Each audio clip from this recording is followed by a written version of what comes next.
परिचय। वाह, कितना सुंदर चित्र है। इसे किसने बनाया है?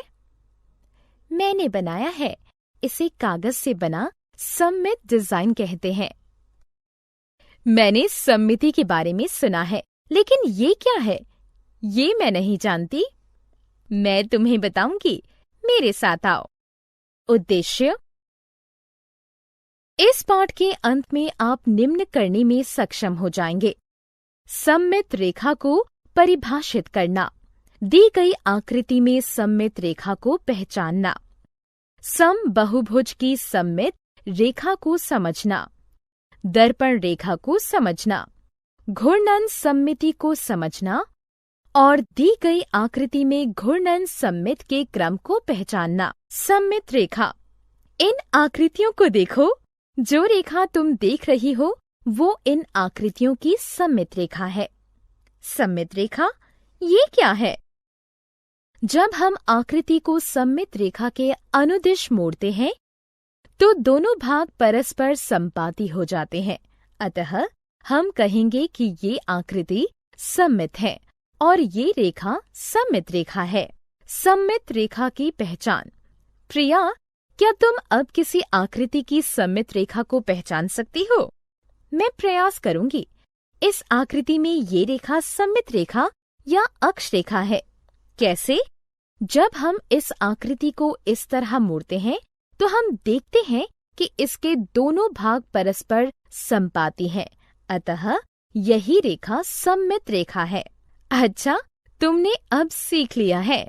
और इन आकृतियों में ये सममित रेखाएं हैं। समबहुभुजों के लिए सममित रेखाएं।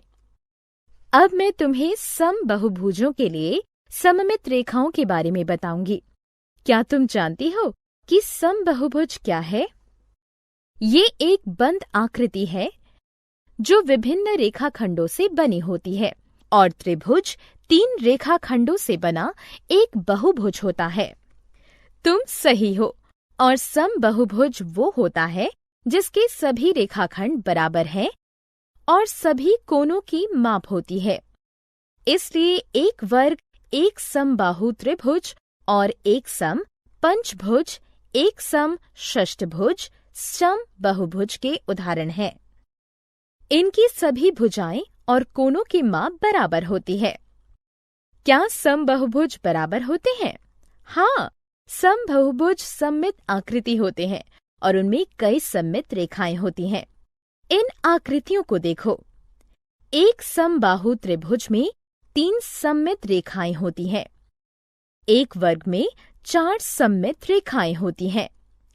एक समपंचभुज में 5 सममित रेखाएं होती हैं और एक सम षष्ठभुज में 6 सममित रेखाएं होती हैं। दर्पण रेखा। एक आकार में रैखिक सममिति तब होती है जब उसका एक आधा भाग दूसरे आधे भाग का दर्पण प्रतिबिंब हो।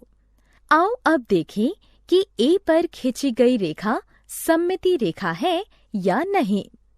हम इसके आधे भाग को लेते हैं और दर्पण के सामने रखते हैं। वाह! इसका आधा भाग इसके दूसरे आधे भाग के बराबर है। इसका अर्थ है कि ये रेखा सममित रेखा है। आओ एक खेल खेलें। कौन सा खेल? छेद करने वाला खेल। इस खेल में हम इस कागज को मोड़ेंगे और इसमें छेद करेंगे। ये बहुत आसान है। अब इस कागज को खोलो। हम देख सकते हैं कि दोनों छेद सममित हैं और मोड़ के निशान की रेखा इसकी सममित रेखा है। घूर्णन सममिति। अब इस घड़ी को देखो, ये गोल घूम रही है।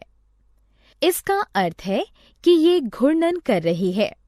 घड़ी की सुइयां दक्षिणावर्त दिशा में घूमती है और जब कोई वस्तु घड़ी की दिशा के विपरीत घूमती है तो उसे कौन सा घूर्णन कहते हैं? इस घूर्णन को वामावर्त घूर्णन कहते हैं। जब कोई वस्तु घूमती है और इसका आकार और आमाप नहीं बदलता, ये घूर्णन वस्तु को एक निश्चित बिंदु के चारों तरफ घुमाता है। ये बिंदु घूर्णन का केंद्र कहलाता है और घूर्णन के दौरान घूमे गए कोण को घूर्णन कोण कहते हैं। यदि कोई वस्तु घूर्णन के दौरान एक पूरा चक्कर काटती है तो इसका घूर्णन 360 डिग्री होता है। आधा चक्कर का अर्थ है कि घूर्णन कोण 180 डिग्री है और चौथाई चक्कर का अर्थ है कि घूर्णन कोण 90 डिग्री है। घूर्णन सममिति 2। ये कागज की फिरकी है, इसमें घूर्णन सममिति है। यदि तुम इसे इसके केंद्र से 90 डिग्री घुमा दो तो कागज की फिरकी का आकार पहले जैसे ही दिखाई देगा। पूरे चक्कर में इसमें ऐसे 4 स्थितियां दिखती हैं: 90 डिग्री, 270 डिग्री और 360 डिग्री पर कागज की फिरकी बिल्कुल एक जैसी ही दिखाई देगी। इसलिए हम कह सकते हैं कि इसमें क्रम 4 की घूर्णन सममिति है। घूर्णन सममिति 3। प्रिया, क्या तुम बता सकती हो हमारे आसपास की आकृतियों में किसमें घूर्णन सममिति होती है? हाँ, जब हम किसी फल को काटते हैं तो उसके अनुप्रस्थ काट के आकार में घूर्णन सममिति होती है। कई सड़क संकेतों में घूर्णन सममिति होती है। रैखिक सममिति और घूर्णन सममिति। क्या तुम जानती हो कि सबसे पूर्ण सममिति आकृति कौन सी है? क्या ये वृत्त है? हाँ, वृत्त सबसे पूर्ण सममित आकृति है। इसको एक केंद्र के परित किसी भी कोण पर घुमाकर वही आकृति प्राप्त की जा सकती है। साथ ही इसकी अपरिमित सममित रेखाएं हैं। इस वृत्त के प्रतिरूप को देखिए। केंद्र से होकर जाने वाली प्रत्येक रेखा परावर्तन सममिति की एक सममिति रेखा है तथा केंद्र के परित प्रत्येक कोण के लिए इसकी एक घूर्णन सममिति है। सारांश। आइए हमने जो कुछ सीखा है उसे संक्षेप में दोहराएं। किसी आकृति में सममित रेखा होती है यदि उसमें एक ऐसी रेखा हो जिसके अनुदिश आकृति को मोड़ने पर दोनों भाग परस्पर संपाती हो जाएं। समबहुभुज में समान भुजाएं और समान माप के कोण होते हैं। उनमें एक से ज्यादा सममित रेखाएं होती हैं। दर्पण प्रतिबिंब सममिति बनाते हैं। घूर्णन किसी वस्तु को एक निश्चित बिंदु के परित घुमाता है। ये नियत बिंदु घूर्णन का केंद्र है। जिस कोण से वस्तु घूमती है उसे घूर्णन कोण कहते हैं। आधे घूर्णन का अर्थ है 180 डिग्री और 1/4 घूर्णन का अर्थ है 90 डिग्री। घूर्णन दक्षिणाव्रत और वामाव्रत दोनों दिशा में हो सकता है। यदि आधे घूर्णन के बाद भी कोई आकृति समान दिखाई दे तो हम इसे घूर्णन सममिति कहते हैं। एक पूरे घूर्णन 360 डिग्री में आकृति जितनी बार एक समान दिखती है उसे उस क्रम का घूर्णन सममिति कहते हैं।